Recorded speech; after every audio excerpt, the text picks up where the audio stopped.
see from my side. Look like it's fine from my side. It's coming right away. I don't know. So guys, do you see any Muslim have a comment? How the Quran says we made everything, every living thing from water, and that the Quran claim that the mountain, the earth, the sky, and everything in the sky, Allah He invited them to trust Him. And not only that, He says that they were smart. They did not trust Allah. It was the man who trusted Him, and he was an ignorant. Do you see it? Indeed, we presented the trust to the heaven and the earth and the mountains, but they refuse it. How they can refuse it? Do they have a brain? What do you mean the mountains, they refuse the trust of Allah? Any Muslim can explain?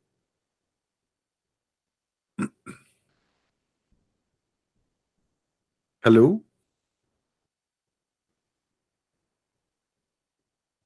If only what is created from water is a living thing. Allah talking about He offered the moon and the sun and the earth and the mountains the trust. How you can offer them the trust?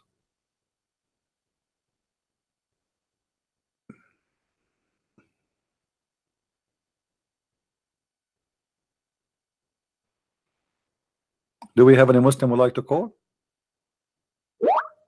And here the Quran confirm that the one who accepted the trust of Allah, it was the man, and he was a fool. You see?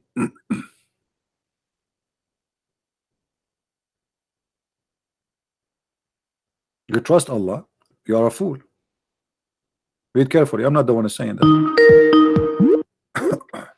Hello? Yeah, peace and blessings, man. This is Brother Saeed. I've been hearing your comments, man. I would like to address the Muslim All right, my friend. Go representative. Go ahead. What was that verse that you were reading, sir? We are reading in the Quran, chapter 33, verse number 72. Okay, 33, 73. 72. 72, okay.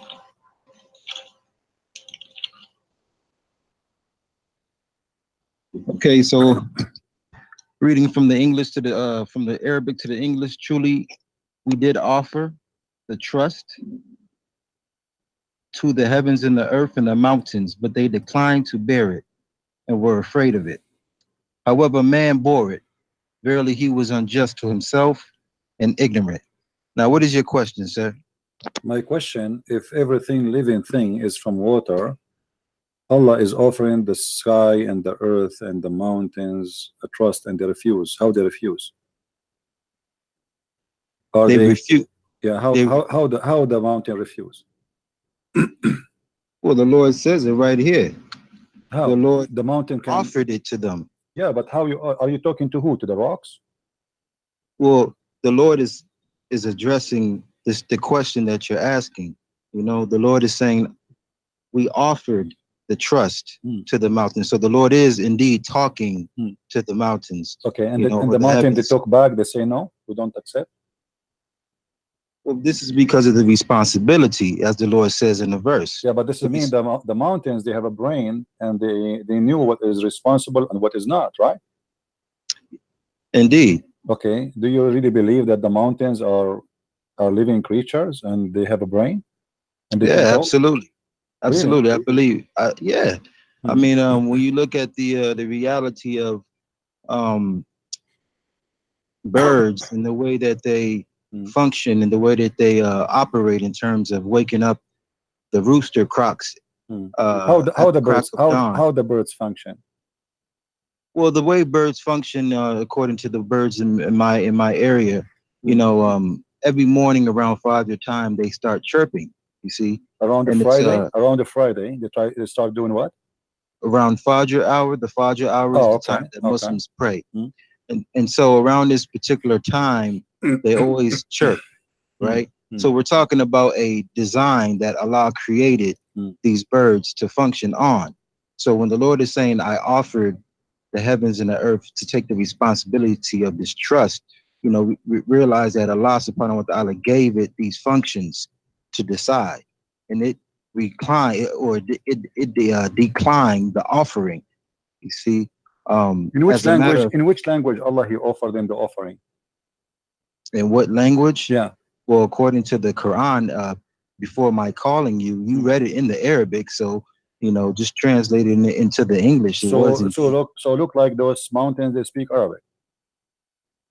The language that Allah was speaking to the mountains, He was speaking when Allah Arabic? created creation.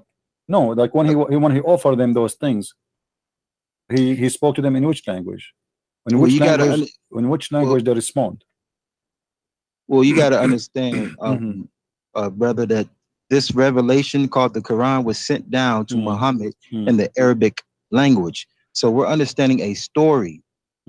So according to the story that we're getting this revelation, we're getting it in the language that Muhammad spoke.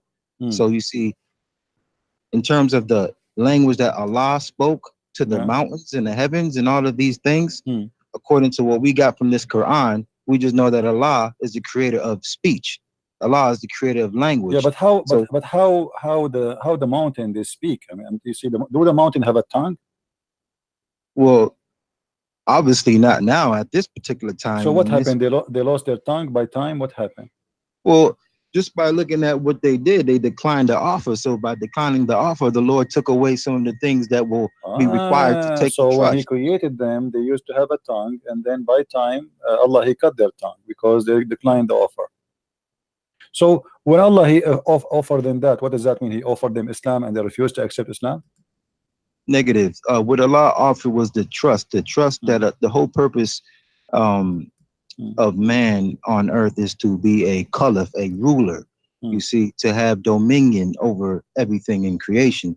So the Lord offered this responsibility, but in knowing the duties of being a ruler, they declined this offer, you see. And this is why the man today is at a folly. He's at a, as the Lord says, he is unjust to himself because he's forgotten how heavy this duty is, you see. And so now today, the man is in a frenzy trying to understand the geopolitics of governing people. You see, so you see, even the angels, when the Lord had created creation, told the angels, I will create a caliph or representative. And the angels had questioned God. Think about the angels questioning the Most High. Will you create something that will cause corruption? The Lord said, I know what you know not, because And when thy Lord said unto the angels, Lo, I am about to place a viceroy in the earth, they said, Wilt thou place therein one who will do harm therein and will shed blood, while we hymn thy praise and sanctify thee? He said, Surely I know that which ye know not.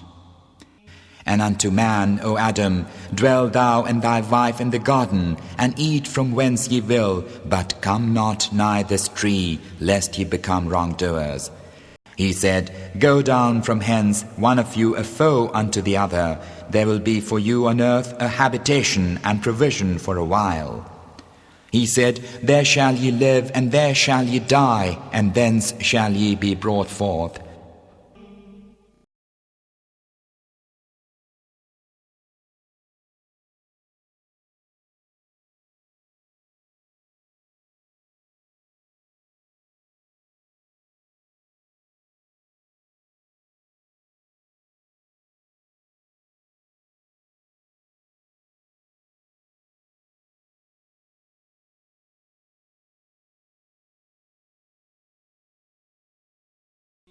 And when thy Lord said unto the angels, Lo, I am about to place a viceroy in the earth, they said, Wilt thou place therein one who will do harm therein and will shed blood, while we hymn thy praise and sanctify thee? He said, Surely I know that which ye know not.